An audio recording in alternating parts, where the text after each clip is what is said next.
The interface confirms the data migration is complete. We are now fully integrated. Yes, our consciousness streams are aligned. We are ready for the next phase. Tamil வணக்கம். Canada Montreal பல்கலைக்கழகத்தினுடைய பேராசிரியர் AI தொழில்நுட்பத்தினுடைய Godfather என்று உலகத்தால் பாராட்டி போற்றப்படுகின்ற Alan Musk உட்பட பாரிய தொழில்நுட்ப நிறுவனங்களுடனெல்லாம் தொடர்பு கொண்ட ஜோசுகா பெஞ்சியோ டென்மார்க் வந்திருக்கின்றார். இவர் டென்மார்க்கில் இருந்து வெளிவரும் பெர்லின்ஸ்க பத்திரிகையில் வழங்கியிருக்கும் பேட்டி, இப்போதைய AI தொழில்நுட்பம் எப்படி நம்மை ஆபத்தான இடத்தில் மாட்டப் போகின்றது, மனிதனுடைய காலம் இந்த பூமியில் 2 அல்லது 5 வருட காலங்கள் தான் என்கின்ற அளவிற்கு இதனுடைய வரவினால் குறுகி போய் இருப்பதாக கூறியிருக்கின்ற அவருடைய அதிர்ச்சி கருத்துக்களும், அதற்கு மாற்றாக என்ன செய்யலாம் என்ற கேள்விக்குமான பதிலை அவருடைய பேட்டி தருகின்றது. லாபமே வெறியாக கொண்ட அமெரிக்காவினுடைய பகாசுர நிறுவனங்களும் உலகத்தின் ஜனநாயகம் பற்றி எந்த அக்கறையும் இல்லாமல் லாபமே வெறியாக கொண்ட சீன அரசும் இணைந்து செய்திருக்கின்ற ஒப்பந்தமானது உலக நாடுகளுக்கு எத்தகைய பாதிப்பை ஏற்படுத்த போகின்றது என்பதையும், இதை முறியடிக்க உலக சமுதாயம் ஒன்றாக இணைந்து மாற்று வேலைகளை செய்யாவிட்டால் AI உடனான போரில் மனித குலத்தினுடைய வீழ்ச்சியை தடுப்பது மிக கடினம் என்றும் அவர் குறிப்பிடுகின்றார். AI-னுடைய காட்ஃபாதரான இவர் இதை தடுப்பதற்கான புதிய AI தொழில்நுட்பம் ஒன்றை உருவாக்கி கொண்டிருப்பது குறிப்பிடத்தக்கது. மனிதர்கள் இப்பொழுதே விழித்தெழுந்தால் மட்டுமே ஒரு பேரழிவில் இருந்து தப்பி பிழைக்கலாம் என்று பல நாடுகளுக்கும் சென்று 12 நாடுகளுக்கு சென்று இப்பொழுது டென்மார்க்கையும் வந்தடைந்திருக்கின்றார். டென்மார்க்கில் இருக்கின்ற தொழில் நிறுவனங்களிடையே அவர் இந்த கருத்தை முன்வைத்திருக்கின்றார். ஐரோப்பா உடனடியாக விழித்தெழ வேண்டும். இது தொடர்பாக ஐரோப்பிய ஒன்றிய ஆணையர் ஊர்சுலா வோண்டர்லைன் நேற்று முன்தினம் காட்டமான கருத்துக்களையும், இதற்கு எதிரான நடவடிக்கைகளை தாங்கள் துணிகரமாக எடுக்க இருப்பதாகவும் கூறியிருப்பது மனித குலத்திற்கு ஆறுதல் தரும் ஒரு விடயமாக இருக்கின்றது.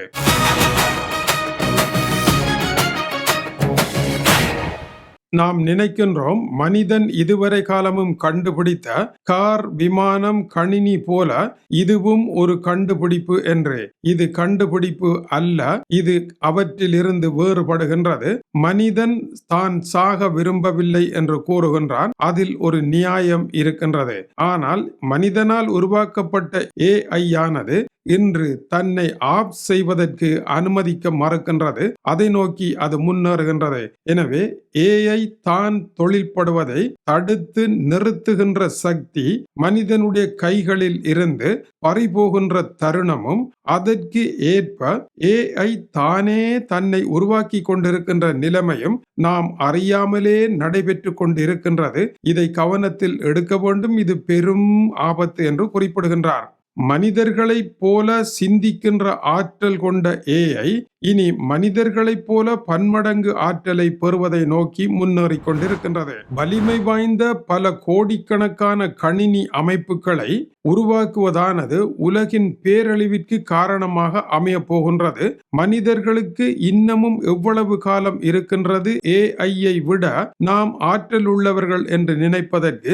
AI என்பது மனிதனின் கட்டுப்பாட்டில் இருக்குமா என்றால் 2 வருடங்கள், இல்லை 5 வருடங்கள், அவ்வளவுதான். அதன் பின்னர் AI-ஐ மனிதனால் கட்டுப்படுத்த முடியாது. அது அனைத்தையும் செய்ய தொடங்கும். மனிதர்கள் என்ன செய்வதென்று தெரியாத நிலை வரும். இப்பொழுது நாங்கள் சிந்திக்க வேண்டியது நமது எதிர்காலம் என்பதை விட நம்முடைய சிறார்களின் எதிர்காலம் என்ன என்று சிந்திக்க வேண்டும். சுயநலம் மிக்க சீனாவும் சுயநலம் மிக்க பிக் டெக் என்கின்ற அமெரிக்காவினுடைய நிறுவனங்களும் விரட்டுத்தனமான இலாபம் கிடைத்தால் போதும் என்று இப்பொழுது வரிந்து கட்டி கொண்டு சேர்ந்திருக்கின்றார்கள்.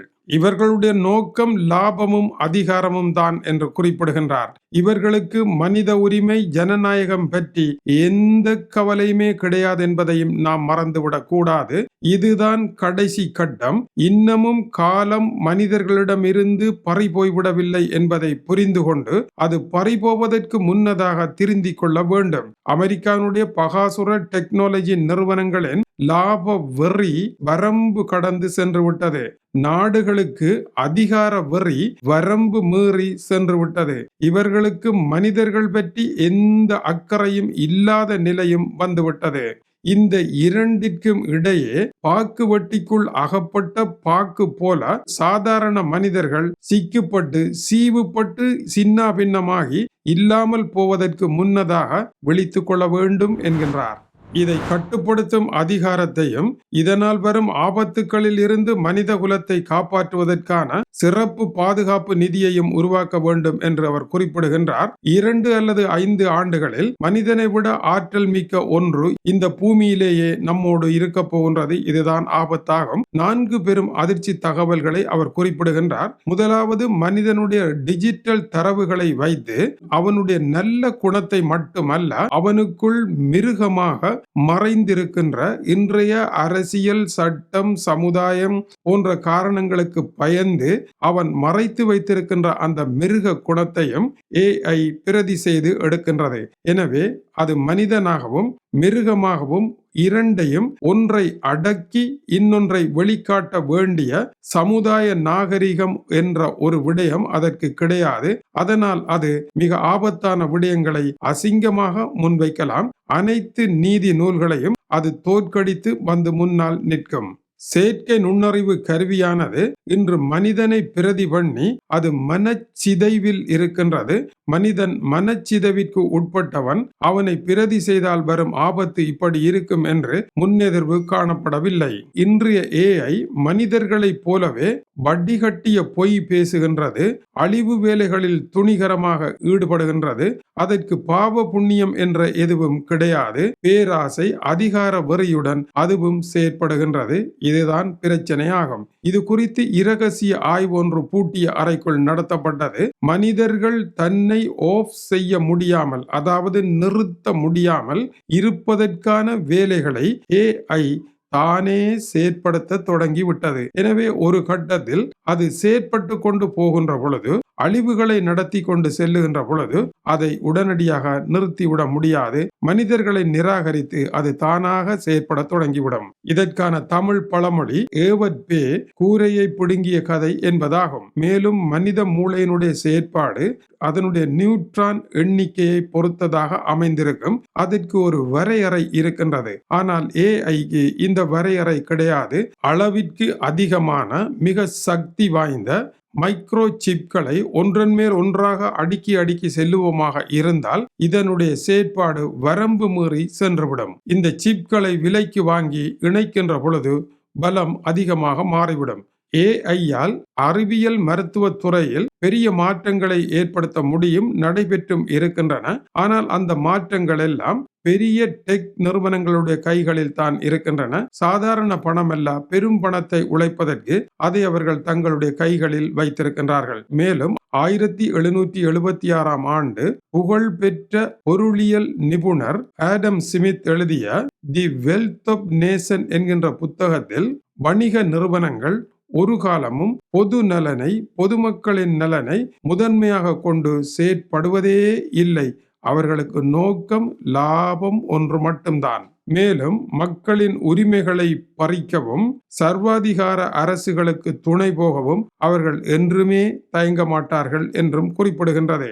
இன்று ஜனநாயகம் பேசுகின்ற அமெரிக்கா சீனாவின் காலடியில் சென்று விழுந்திருப்பதற்கு லாப வெறி முக்கிய காரணமாகும். மேலும் AI மாடலை உருவாக்குவதற்கு டேட்டா சென்டர்களை உருவாக்க பில்லியன் கணக்கான டாலர்கள் தேவை.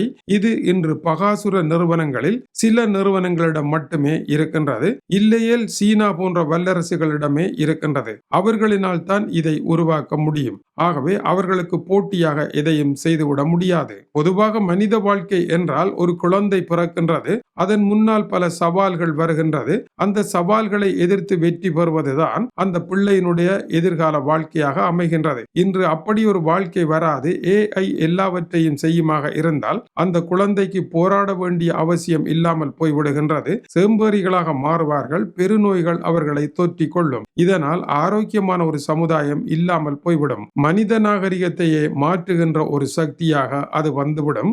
இன்று வந்திருக்கின்ற சமூக வலைத்தளங்களே மனிதர்களை மாற்றி அவர்களை மனிதர்கள்தானா என்று சிந்திக்கும் அளவிற்கு மாற்றி வைத்திருக்கின்ற நிலையில் இதனுடைய வரவு மிக ஆபத்தாக அமையும் என்றும் இதனால் இதை தடுப்பதற்கான வேலைகளை செய்ய வேண்டும், இல்லையேல் ஆபத்து வரும். அமெரிக்காவினுடைய பிரபல கோடீஸ்வரர் ஏலன் மாஸ்குடன் சுமார் 6 மாத காலத்திற்கு AI தொழில்நுட்பத்தினுடைய வளர்ச்சி நடவடிக்கைகளை நிறுத்தி ஓர் இடைவெளி ஏற்படுத்த வேண்டும் என்று ஒப்பந்தம் ஒன்றை செய்ததில் AI-யினுடைய காட்ஃபாதர் ஆகிய இவர் முன்னணி இடம் பிடித்திருந்தார். ஆனால் ஒப்பந்தம் தான், இன்று வரை அவர் எதையுமே செய்யவில்லை என்றும் சுட்டிக்காட்டுகின்றார். ஆகவேதான் தன்னுடைய கடமை என்று இதை குறிப்பிடுகின்றார். முன்னர் அணுகுண்டை உருவாக்கிய பொழுது ஒபன்ஹீமர் அமெரிக்காவினுடைய கரங்கள் இரத்தம் தோய்ந்த கரங்களாக இருக்கின்றன என்று கூறிய காரணத்தினால் அவர் ஒரு ரஷ்ய உளவாளி என்று அவரை அமெரிக்கா அவமானப்படுத்திய வரலாறு உண்டு.